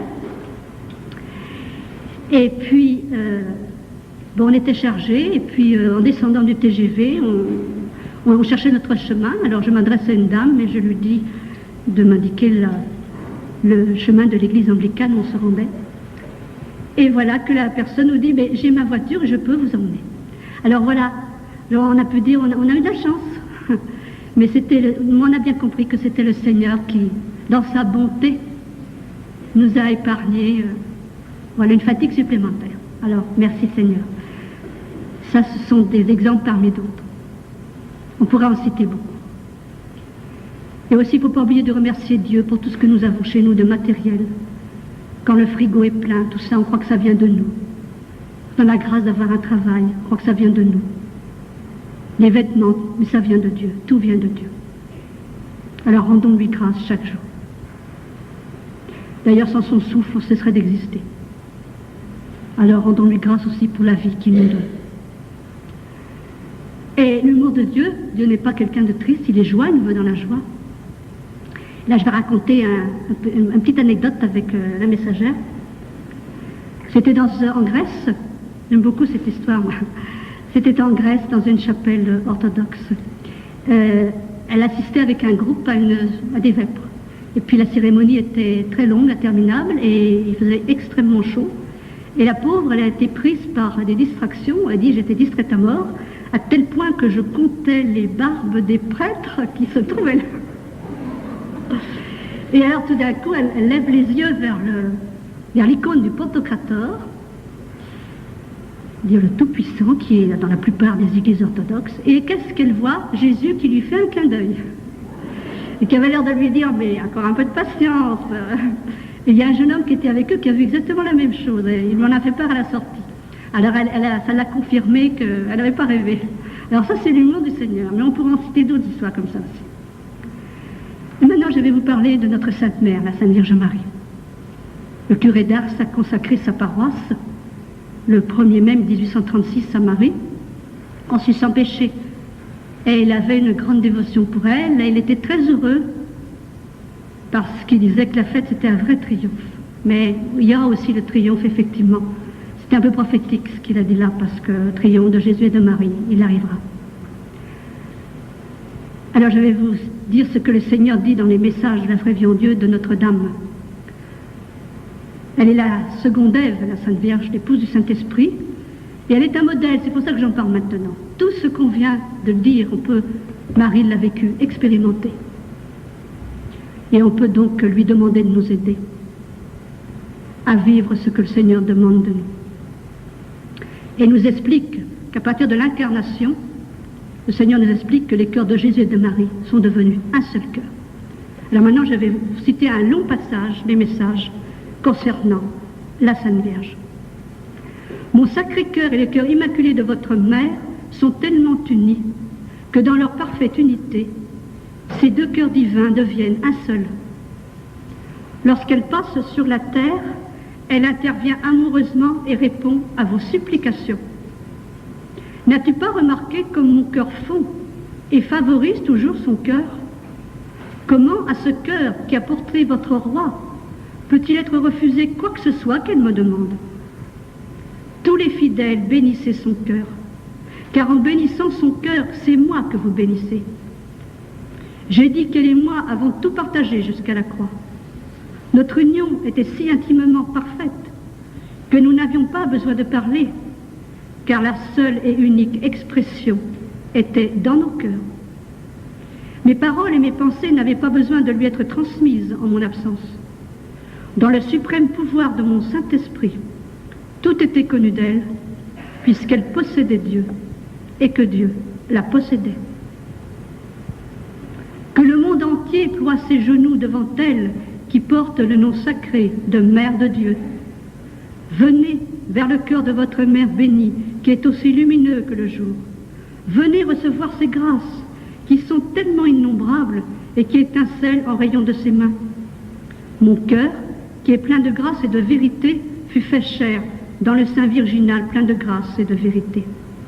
Et maintenant, nos deux cœurs unis en un seul vaincront le douloureux fléau, non par la force physique, ni par la force des armes, mais par l'amour et le sacrifice. Et dans un autre message, le Seigneur nous dit, « Mon retour est imminent, et je vous donne des signes constants pour vous préparer. L'amour est sur le chemin du retour. Je suis sur le chemin de mon retour. Dites-moi, lorsqu'un roi entre dans une ville, n'y aura-t-il aucune préparation pour le recevoir? La cité entière sera en effervescence, et le roi enverra devant lui ses élus et sa cour impériale pour lui préparer la route et rendre droit ses chemins. Il enverra ses messagers annoncer sa venue. Il leur demandera de crier d'une voix forte: « Voici votre roi arrive, son cœur dans sa main pour vous l'offrir. La miséricorde se penche du ciel et de son trône. Elle a eu pitié de vous. C'est pourquoi, avant mon retour, je vous envoie devant moi l'arche d'alliance. Je vous envoie la femme de l'Apocalypse, la seconde Ève, qui écrasera de son talon la tête du serpent. Je vous envoie devant moi ma mère, pour vous ouvrir une large route dans ce désert et la niveler. Je vous envoie la reine du ciel, la porte du ciel, pour vous préparer et pour éduquer tous ceux d'entre vous qui gisent toujours dans la poussière, pour s'avancer et faire la paix avec moi, votre Dieu, avant mon grand retour. Je vous envoie la reine de la paix pour battre le rappel d'un coin à l'autre de la terre et vous rassembler un par un. Je vous envoie, avant mon grand retour, mes serviteurs, les prophètes, pour vous rappeler ma loi et vous faire retourner de vos mauvais chemins et vivre saint, et vous annoncer les événements avant qu'ils surviennent. Je vous envoie mes anges pour vous rappeler ma sainteté, ma magnificence et ma splendeur.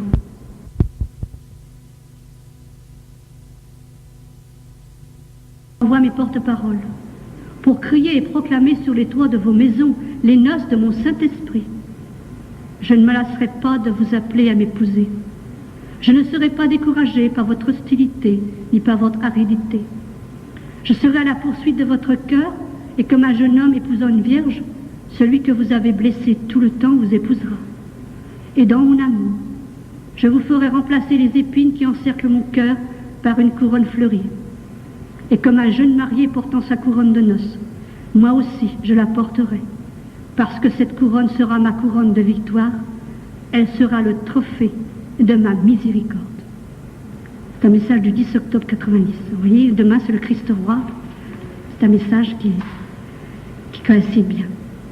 Le Seigneur nous dit aussi que dans le message que les deux cœurs, ce sont les deux témoins dont parle Zacharie, le livre de Zacharie, chapitre 4, verset 14, et Apocalypse 11, versets 1 à 13, et que les prophètes Moïse et Élie sont aujourd'hui les deux cœurs. Et le Seigneur veut qu'on honore sa mère en priant le Saint-Rosaire. Vous savez que le Saint-Père a lancé une année du rosaire et qu'il a ajouté 5 mystères de lumière. Et Jésus nous dit aussi que ce sont les deux cœurs qui vont unir l'Église. Mon Église sera unie par mon Sacré-Cœur et le cœur immaculé de votre Sainte Mère. Comme nos deux cœurs sont unis, ainsi sera unie mon Église sera une. Alors l'unité, je vais vous en parler maintenant, parce que l'unité, c'est le grand désir du Seigneur, et la division est un grave péché, et c'est une grande souffrance pour le Seigneur. Seulement l'unité, elle se vit déjà chez nous, parce que déjà dans notre famille, avec nos voisins, et dans notre propre Église, parce qu'on ne peut pas faire l'unité avec les autres si déjà on est divisé, nous-mêmes, dans nos familles et dans notre propre Église. Alors la vraie vie en Dieu, c'est un appel à la réconciliation. C'est pour ça que la réconciliation, le repentir, l'humilité, c'est tellement important. Les deux clés de l'unité, de toute façon, sont l'amour, nous dit le Seigneur, et l'humilité. Alors le Seigneur lance un grand appel à l'unité. Unissez-vous. Unissez-vous et ne soyez qu'un, car moi, Dieu, je suis un. L'unité donne de la force. Unissez-vous. Soyez mes semeurs dévoués qui sèment mes graines de paix et d'amour. J'ai créé des graines qui produiront un ciel sur terre, car mon royaume sur terre sera comme il est au ciel. Prenez mes graines qui se trouvent dans mon cœur, purifiées par mon sang, et dispersez-les partout. Je porte ces graines, bien-aimés, et je désire que vous entriez dans mon cœur pour les puiser. Recherchez l'unité. Et comme aujourd'hui on vit dans une période où il y a besoin d'évangélisation, le Seigneur parle aussi dans les messages de l'apostasie, c'est-à-dire l'apostasie, c'est renier la foi de son baptême. On remet en cause beaucoup de choses de la foi. Mais on ne peut pas prétendre évangéliser si on n'est pas uni.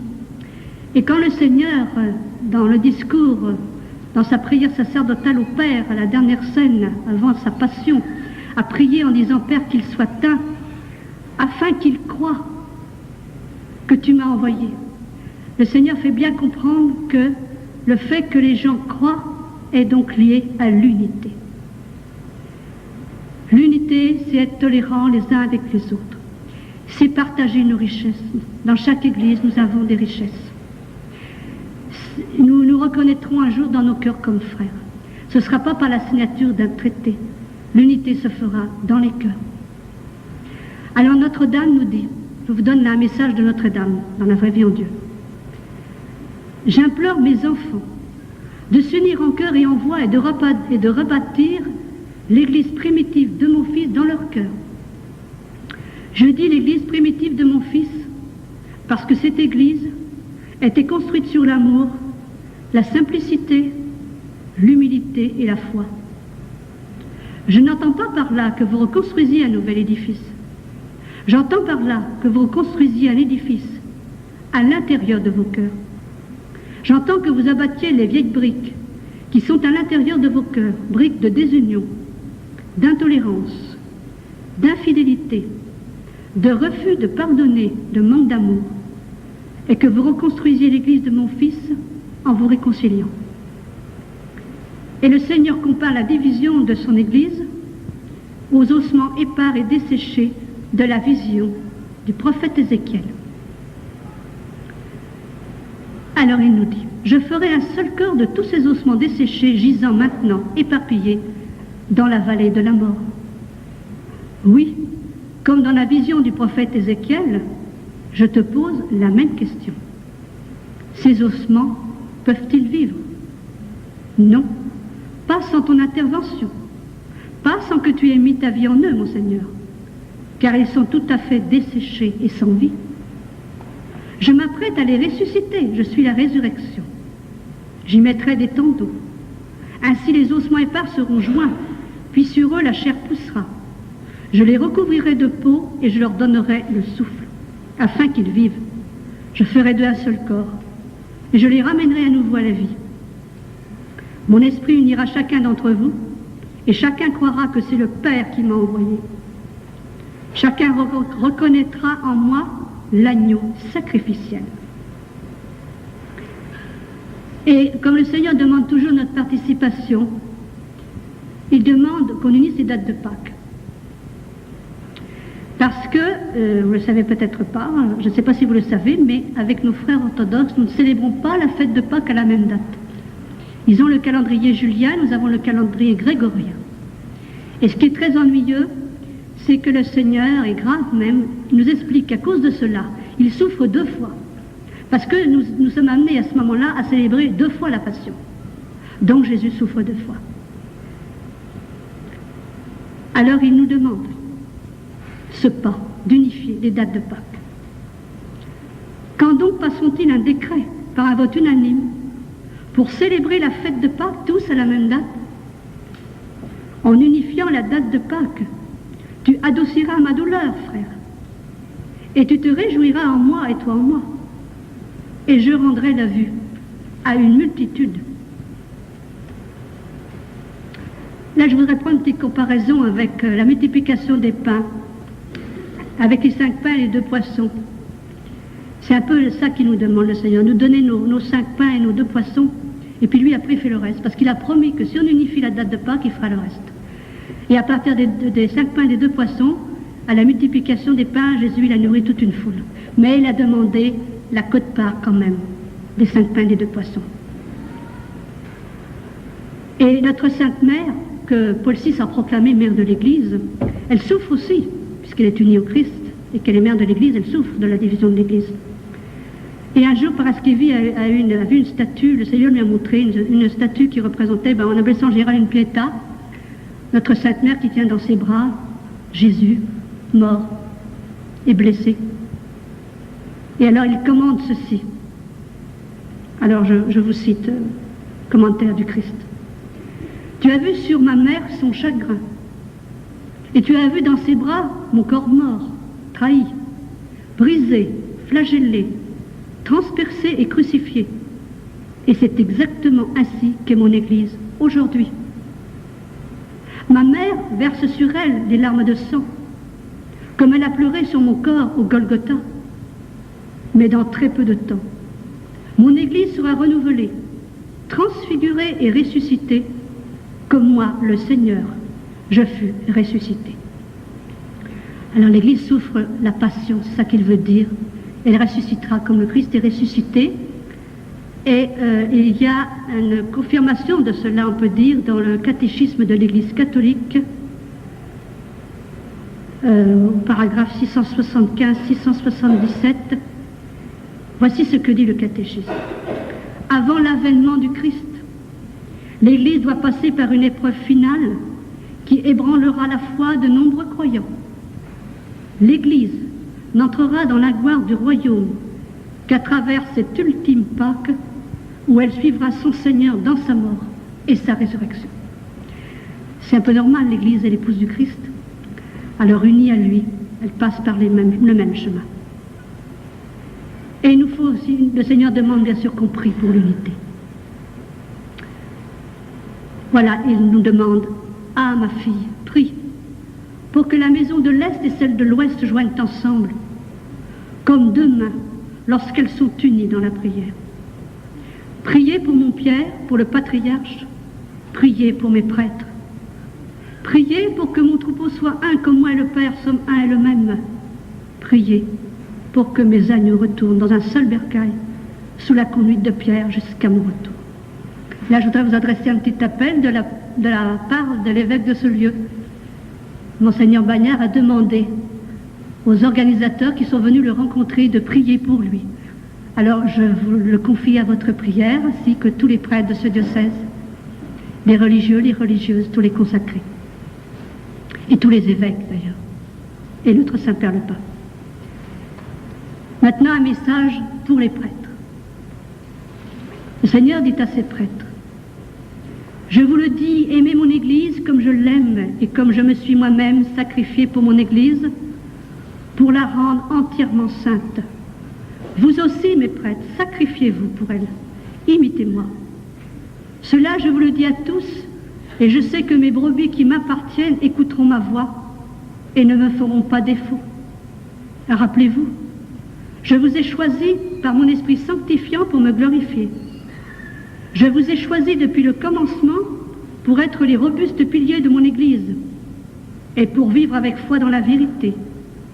Je vous ai choisi pour partager ma gloire et pour paître mes agneaux. Priez et jeûnez, afin de ne pas être mis à l'épreuve. Restez fermes et gardez les traditions qui vous ont été enseignées. Obéissez à mon pape quoi qu'il arrive. Restez-lui fidèle et je vous donnerai les grâces et la force dont vous aurez besoin. Je vous conjure de lui rester fidèle et de vous garder de quiconque se rebelle contre lui. Par-dessus tout, n'écoutez jamais quiconque le rejette. J'ai établi ma fondation sur Pierre le rocher, et les portes de l'enfer ne tiendront jamais contre elle. Si quelqu'un croise votre chemin et vous dit « Votre fidélité que vous avez pour ce pape, changez-en pour le solide mouvement d'un autre, ne changez pas. Prenez garde. Le ferment du trompeur peut être puissant et pourrait avoir une saveur attrayante, mais en réalité, c'est une tromperie mortelle. Ne permettez à personne de vous tromper. Mes prêtres, vous tous qui êtes le reflet de ma divine image, permettez-moi de vous rappeler en cette fin d'année, de venir à moi puiser dans mon cœur, qui est un ami d'amour, et remplir le vôtre. Écoutez mes paroles et mettez-les en pratique. Ne soyez pas comme une maison bâtie à même le sol sans fondation, et qui, advenant un jaillissement d'une rivière sur vous, s'effondrerait. Soyez fermes et mettez en pratique les leçons apprises de moi. J'attirerai tous les hommes à moi, et l'esprit d'amour révélera à vous tous ma sainte face. Je viens à vous encourager, mes frères bien-aimés. Restez dans mon amour et continuer à faire paître mon peuple avec amour pour l'amour. Marchez dans ma lumière et je vous guiderai. Je suis la lumière du monde et vous, qui êtes mes amis, mes favoris, pénétrez dans mon Sacré-Cœur, pénétrez dans ce brasier d'amour et permettez-moi d'enflammer votre cœur pour que vous, à votre tour, puissiez aussi enflammer d'autres cœurs. Et Paraskevy nous a dit combien elle a senti l'amour du Christ pour ses prêtres, une tendresse ineffable du Seigneur pour ses prêtres. Maintenant, je vais terminer par le message du Sacré-Cœur à la France, qui a été donné dans ce pays même le 25 novembre 1994.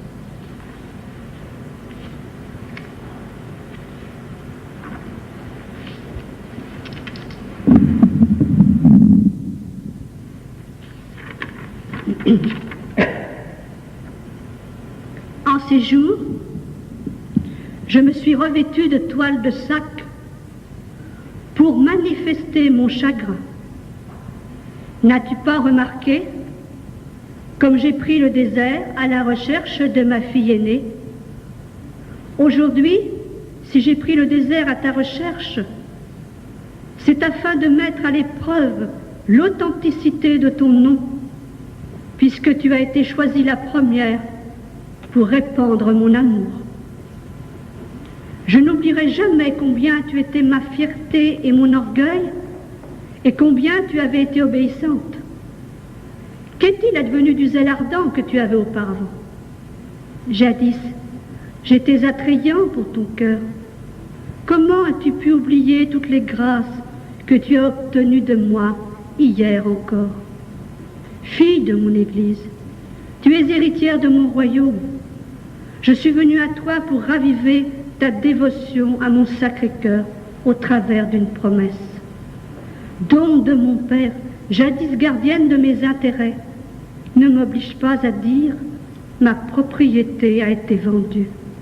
Et elle s'est remplie d'administrateurs au lieu de permettre à mon esprit d'y garder son siège. Maintenant, mon siège est gouverné par la chair. Reviens à moi et corrige à nouveau ton cœur. Repens-toi et reconnais ton péché en présence de mon Père, et je répondrai à ton cri de repentir. Bonne soirée.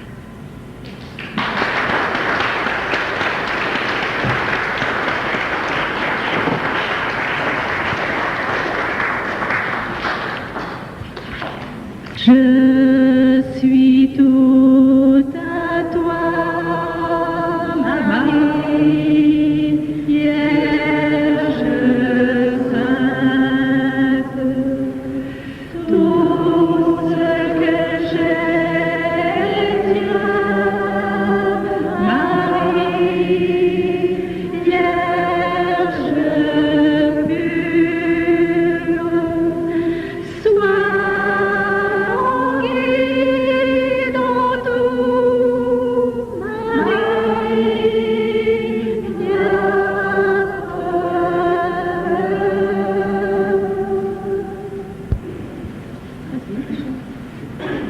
je vous salue Marie, pleine de grâce. Vous êtes bénie entre toutes les femmes. Et Jésus, le fruit de vos entrailles, est béni.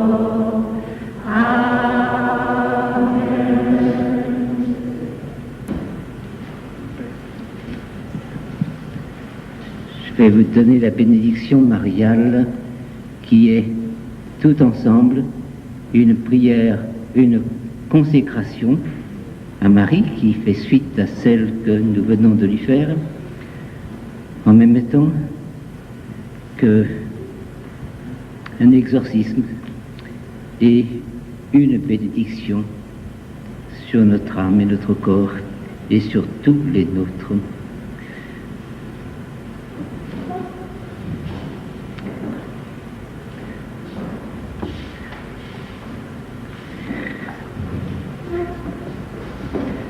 Daignez vous-même, Sainte Vierge, accomplir ce que votre serviteur va dire à travers vous. Sainte Vierge Marie, daignez abaisser votre regard plein de tendresse et de compassion sur tous vos enfants ici rassemblés. Ils s'en remettent pour autant qu'ils le peuvent totalement entre vos mains, sous votre protection, avec une entière confiance et un complet abandon. Prenez-les et gardez-les sous votre entière et constante protection. Éloignez d'eux, de leur famille, de leur maison, votre adversaire, que par l'invocation de votre nom béni et votre seule présence dans leur cœur, dans leur maison, soit rompu à jamais tout lien, quelle qu'en soit la forme, l'origine ou l'ancienneté qui pourrait demeurer entre leurs âmes, leur cœur ou leur corps ou leur bien et votre adversaire le diable. Préservez-les de tout péril du corps et de l'âme. Par vous, leur soit pleinement révélé de quel amour Jésus les a aimés, qu'en souffrant sur le calvaire, il a versé son sang pour nous laver de nos péchés, et que par vous descendent avec puissance sur eux-mêmes et leurs familles ou leurs œuvres toutes les bénédictions du Père qui nous a créés de ses mains, qui nous a façonné un corps à l'image de son Fils bien-aimé. Toutes les bénédictions de Jésus, votre enfant, le Fils éternel du Père, qui par sa croix nous a délivrés de l'emprise du mal et du pouvoir de Satan, et toutes les bénédictions de l'Esprit Saint, qui par son onction a fait de nous sa demeure très sainte. Que du cœur de la Vierge descende sur vous la bénédiction toute puissante du Père et du Fils et du Saint-Esprit. Amen. Et merci, Vierge Marie, notre Mère.